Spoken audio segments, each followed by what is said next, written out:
जिसमें केवल बीपीएससी का लगभग 2 से 4,000 तक प्रश्न होने वाला है, जिसमें 68वीं बीपीएससी से लेकर 70वीं बीपीएससी तक के पीटी का क्वेश्चन होने वाला है। इसके हम 7 गो पार्ट को देख चुके हैं।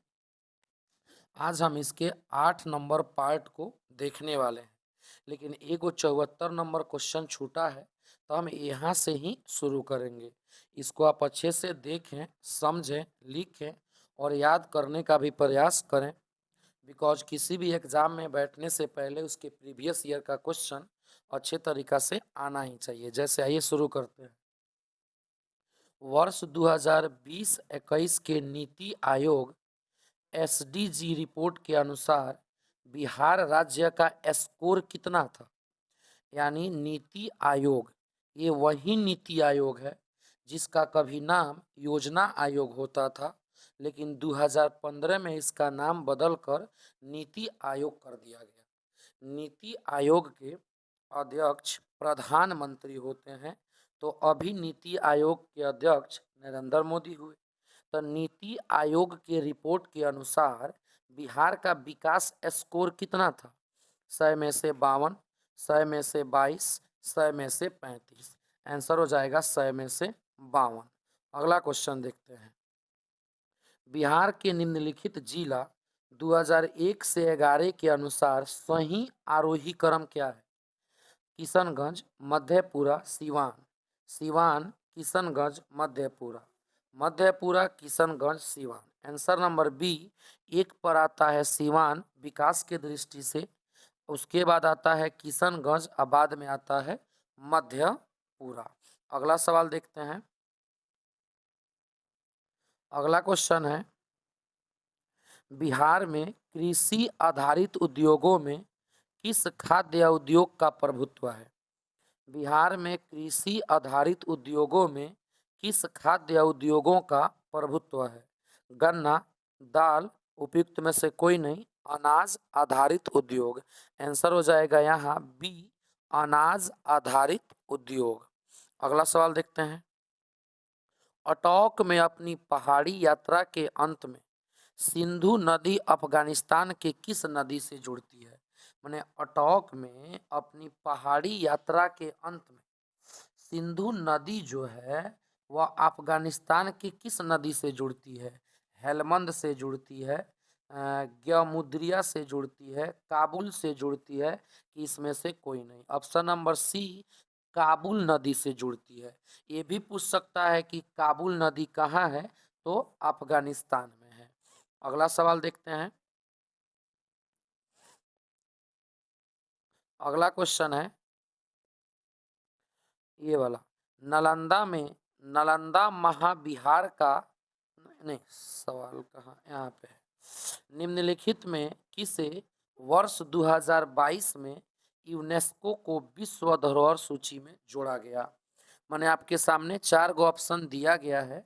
बताइए कि 2022 में जो यूनेस्को है, बहुत बड़ी संस्था है, इसको मतलब MS51 के 2022 में विश्व के सबसे बड़े धरोहर के सूची में जोड़ा गया। नालंदा में नालंदा महावीर का पुरातात्विक स्थल, लंगट सिंह कॉलेज में खगोलीय वेधशाला, बोध गया स्थित महाबोधि मंदिर, उपरोक्त में से कोई नहीं? आंसर हो जाएगा इसका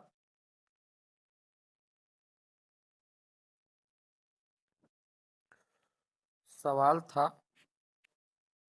था कि निम्नलिखित में किसे 2022 में यूनेस्को को विश्व धरोहर सूची में जोड़ा गया? आंसर हो जाएगा option number B, Langat Singh college में खगोलीय वेधशाला को। अगला सवाल देख लेते हैं। अगला क्वेश्चन 78 नंबर जो है, बिजनेस रिफोर्स एक्शन प्लान, जिसको शॉर्ट में BRAP कहते हैं, business refers action plan BRAP द्वारा 2020 में व्यापार करने में आसानी में बिहार ने 36 राज्यों में की है, रैंक प्राप्त है। थोड़ा सा समझने वाला चीज़ है कि जो BRAP है, जिसको हम पूरा नाम बिजनेस रिफोर्स एक्शन प्लान कहते हैं। इसमें 2020 में व्यापार की दृष्टि से बिहार जो है वो 36 गो राज्यों में कौन सा रैंक प्राप्त किया है? 25वां, 23वां, 24वां, उपरोक्त में से एक से अधिक, इनमें से कोई नहीं। इसका आंसर ही इसमें नहीं है, इनमें से कोई नहीं। अगला सवाल देखते हैं।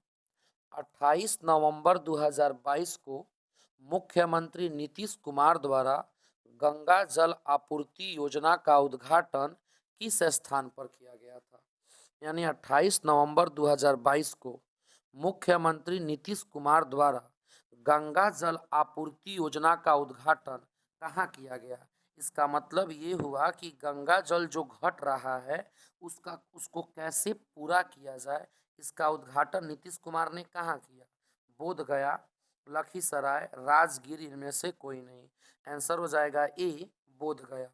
अगला क्वेश्चन देखते हैं। 80 नंबर प्रश्न क्या कह रहा है? 80 नंबर प्रश्न है, निम्नलिखित में से किसे एसोसिएशन बोर्ड ने अक्टूबर 2022 में पुरुष और महिला खिलाड़ियों के लिए समान वेतन की घोषणा की है? यानी देखिए, अगर कोई गेम होता है तो उसमें महिला भी भाग लेती है, उसमें पुरुष भी भाग लेते हैं, लेकिन 2022 में ये कहा गया कि जितना वेतन महिलाओं को दिया जाए उतना पुरुषों को भी दिया जाए। कहाँ कहाँ किया गया, माने कौन बोर्ड किया? Gujarat cricket board, Bihar cricket board, भारतीय क्रिकेट कंट्रोल बोर्ड, इनमें से कोई नहीं या एक से अधिक। इसका आंसर हो जाएगा सी, भारतीय क्रिकेट कंट्रोल बोर्ड। अगला क्वेश्चन देखते हैं। पिछले 10 वर्षों में राज्य का शहरीकरण बहुत तेजी से बढ़ा है। ठीक है, माने पिछले 10 वर्षों में ऐसे बहुत सारे राज्य हैं जो शहर का रूप ले लिए हैं। 2011 के जनगणना के अनुसार बिहार में शहरीकरण का स्तर प्रतिशत था जो बढ़कर वर्तमान में कितना हो गया है? यानी 10 वर्ष पहले शहरीकरण बहुत तेजी से हुआ है, लेकिन 2011 में जो जनगणना हुआ उसमें शहरीकरण जो था वो बहुत कम था, लेकिन अभी वर्तमान में वो बढ़ के बहुत ज़्यादा हो गया है। तो बताना है कितना? 14.4 से 15.5, 11.3 से 15.3, 12.2 से 13.1, इनमें से कोई नहीं। आंसर हो जाएगा बी, 11.3 से 15.3%। अगला सवाल देखते हैं। 82 नंबर 82 नंबर सवाल जो है, निम्नलिखित में किस केंद्रीय मंत्रालय ने वर्ष 2022 में युवा 2.0 योजना शुभारंभ किया? यानी पूछा जा रहा है कौन सा मंत्रालय 2022 में युवा 2.0 योजना को शुरुआत किया? आयुष मंत्रालय, स्वास्थ्य मंत्रालय, शिक्षा मंत्रालय, इनमें से कोई नहीं। आंसर हो जाएगा सी, शिक्षा मंत्रालय। आज का आखिरी सवाल देख लेते हैं क्या है। गृह मंत्रालय ने नवंबर 2022 को देश की कितनी भाषाओं की फील्ड वीडियोग्राफी के साथ भारतीय मातृभाषा सर्वेक्षण कार्य को पूर्ण किया? माने गृह मंत्रालय जो है, गृह मंत्रालय के हेड कौन होते हैं? गृह मंत्री होते हैं। 2022 को देश की कितनी भाषाओं को फील्ड वीडियोग्राफी के साथ भारतीय मातृभाषा सर्वेक्षण का कार्य पूर्ण किया? 576, 233, इनमें से कोई नहीं, 40। आंसर हो जाएगा ए, 576। वीडियो को अच्छे से देखें तथा हर एक सवाल को समझने का प्रयास कीजिए, बिकॉज ये कोई बिहार पुलिस का एग्जाम नहीं है, बीपीएससी का पीटी है, तो थोड़ा सा तगड़ा तो होगा।